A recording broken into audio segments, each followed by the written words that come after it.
कलिकाल ने सब जोग संयम समाधि सबको स्वाहा कर दिया है, सब कुछ खा बैठा है कलयुग। एक तो किसी साधन में ही सामर्थ्य नहीं बची कलयुग में, और साधन में बची हो तो मुझ जैसे साधकों में सामर्थ्य नहीं बची। किसी भी नियम पालन करने के लिए सामर्थ्य नहीं बची, चूंकि न संयम जीवन में है, न तितिक्षा जीवन में है, न वैराग्य जीवन में है, कुछ भी नहीं है। कोई भी साधन करने में न तो रुचि है और कोई भी साधन करने में आग्रह नहीं है, कोई प्रवृत्ति नहीं है। तो फिर जो मुझ जैसे जीव हैं उनका कल्याण कैसे होगा? तो एक ही बात समझ में आती है। गोस्वामी जी एक पद में कहते हैं, जो ही बांध है सोई छोर है। मैं माया के बंधन में बंधा हूं, दुखों के बंधन में बंधा हूं, अब जो ही बांध है सोई छोर है। जिसने बांधा है वही छोड़ दे तो छोड़ दे, बाकी तो दूसरा उपाय कोई दिखाई पड़ता नहीं है। तो इस माया ने हम सब जीवों को बांधा हुआ है, जो त्रिगुणात्मिका माया है, बहिरंगा माया है। लेकिन यह बहिरंगा माया भगवान की शक्ति से ही शक्तिमान है। तो यदि प्रभु इशारा कर दें तो ये त्रिगुणात्मिका माया, यह बहिरंगा माया जो अनंत जन्मों से हमारी दुर्गति करती आ रही है, अनेक अनेक शरीरों में जन्म दे रही है, अनेक अनेक बार मोह माया में गिरा के जीव की दुर्गति कर रही है, यह माया जीव को छोड़ दे। एक उदाहरण से बात को समझ सकते हैं। जैसे आजकल कुछ लोग घरों में कुत्ता रखते हैं, बड़े बड़े महंगे और बड़े बड़े भयानक कुत्ता लोग रखते हैं घरों में, ऐसा भी आजकल प्रचलन चला है। उन कुत्तों के बड़े खर्चे होते हैं, लोग बताते हैं कि लाखों लाखों रुपया के कुत्ता आते हैं और उनका हजारों हजारों का खर्चा होता है। भले भागवत जी में लिखा है कि घर में कुत्ता पालने वाला नरकगामी होता है, पर कोई बात नहीं, रखते हैं कलयुग में लोग।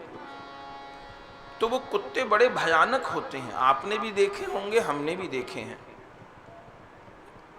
लोग रखते हैं उन कुत्तों को घर की रखवाली के लिए कि कोई चोर न आवे रात को, कोई डकैत न आए। लेकिन वो कुत्ता हर किसी पे भौंकता है। कोई मेहमान भी अगर जाएगा सेठ जी के, तो वो कुत्ता बंधा है तो ठीक है, अन्यथा वो कुत्ता लपकेगा, आएगा। तो यदि वो कुत्ता खुला हो और हम ऐसे किसी के घर पर जाएं तो वो कुत्ता हमला कर देगा। और ऐसे भयानक कुत्ते होते हैं कि व्यक्ति को चीर फाड़ दें, इतने भी भयानक होते हैं। तो हम उस व्यक्ति से मिल तो पाएंगे नहीं, वो कुत्ता ही मार डालेगा। लेकिन उसी समय यदि उस घर का मालिक आ जाए और उस कुत्ते को जरा इशारा कर दे, ए टॉमी इधर आ, तो आपने देखा होगा अपने मालिक को देखते ही, मालिक का इशारा पाते ही वो कुत्ता दुम हिलाते हुए पीछे हट जाएगा।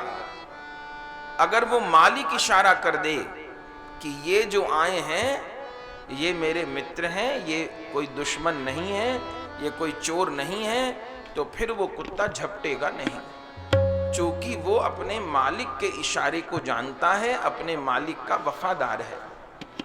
बस ये त्रिगुणात्मिका माया का स्वरूप भी कुछ ऐसे ही है।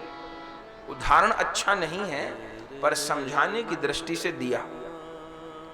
ये त्रिगुणात्मिका माया इतनी भयानक है कि इसने बड़े बड़े मोहित कर डाले, बड़े बड़ों को गिरा दिया इस त्रिगुणात्मिका माया ने। लेकिन भगवान गीता जी में कहते हैं, मम माया दुरत्या, ये मेरी माया बड़ी दुरत्या है, बड़े बड़े मोहित कर दिए इसने। लेकिन यदि प्रभु इशारा कर दे, ए माया, ये मेरा जीव है, छोड़ दो इसको। अब इसने मोह माया में लिप्त होकर के मुझको विसारना छोड़ दिया है। अब ये सच्चाई से मुझे पाना चाहता है, अब ये सच्चाई से मेरा भजन करना चाहता है। ए माया हट, अब इसको दुखी न कर। यदि इतना इशारा प्रभु कर दें तो जोई बांधे सोई छोड़े। इतने में तो सदा सदा के लिए माया निवृत्ति हो जाए, सदा सदा के लिए अनंत दुखों से निवृत्ति हो जाए और भगवान के सेवा सुख की प्राप्ति हो जाए।